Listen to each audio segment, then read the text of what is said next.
Sabe o que é curioso? A inteligência artificial já consegue passar no exame da ordem, mas os escritórios de advocacia, bom, eles continuam contratando gente. Por quê? Vamos entender agora por que na economia da IA a gente ainda precisa e muito de alguém para culpar.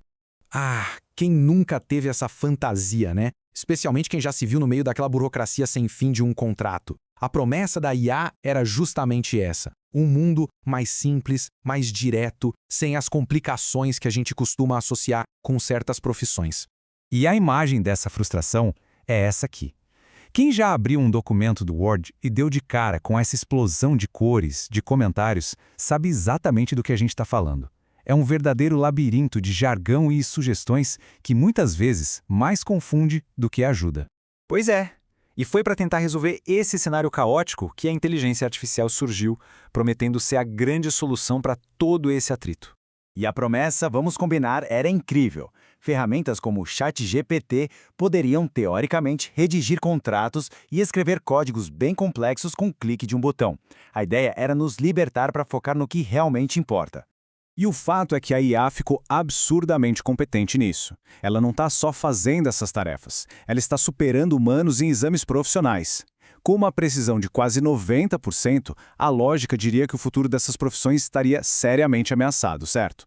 Só que é aqui que a história fica bem curiosa, porque apesar de toda essa capacidade técnica, a demanda por advogados, por desenvolvedores e outros especialistas não diminuiu. Muito pelo contrário, em alguns casos, até aumentou.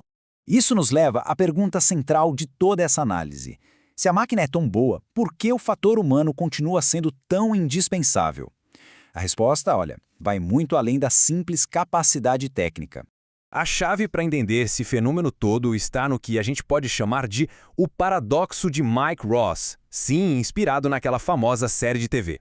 Na série Suits, o personagem Mike Ross tem uma memória fotográfica.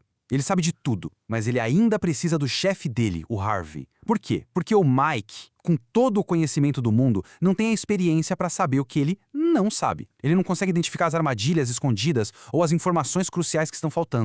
Isso aqui ilustra a diferença de forma brilhante. Uma pessoa leiga, ou até mesmo uma IA, lê um contrato e vê as palavras que estão na página. Um especialista, por outro lado, vê as palavras, entende as implicações de longo prazo e, o mais importante de tudo, percebe o que não está lá. Aquela cláusula de proteção que foi omitida, aquele detalhe que pode gerar um problema legal gigantesco no futuro. Mas a necessidade de ter um especialista vai além do conhecimento técnico.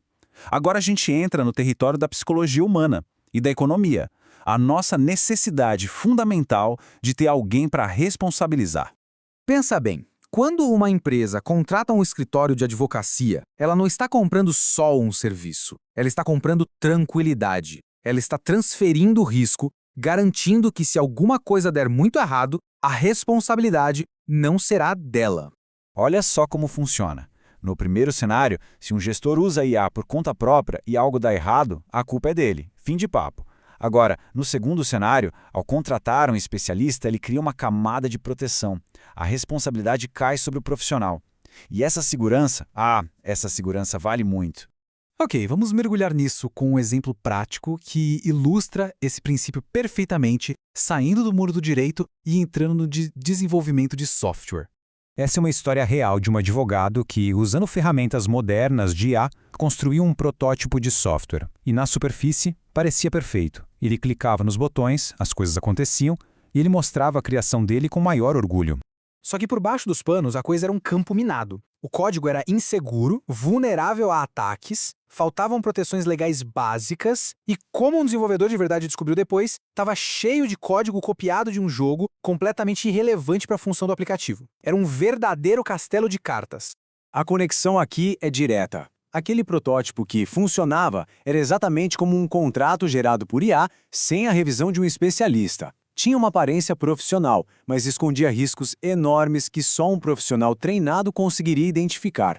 Então, o que tudo isso nos diz sobre o futuro do trabalho na era da inteligência artificial? No final das contas, o que as pessoas e as empresas buscam não é só uma solução, mas sim um conjunto de garantias. Elas querem a tranquilidade de saber que estão seguras, a opção de responsabilizar alguém se as coisas falharem e, acima de tudo, não querem se tornar especialistas em áreas que não dominam. Portanto, o cenário mais provável não é o da substituição, mas sim o da colaboração. A IA vai se tornar uma ferramenta incrivelmente poderosa para criar a primeira versão, o rascunho, mas o especialista humano vai continuar sendo essencial para validar, para contextualizar e, finalmente, para carimbar com seu selo de endosso, assumindo a responsabilidade final. E isso nos deixa com uma pergunta para o futuro, não é? Se a necessidade de ter alguém para culpar é tão fundamental para a gente, será que a era da automação total é realmente possível? Ou será que sempre vamos precisar de um humano ali, de carne e osso, para assinar o trabalho? Bom, só o tempo vai dizer.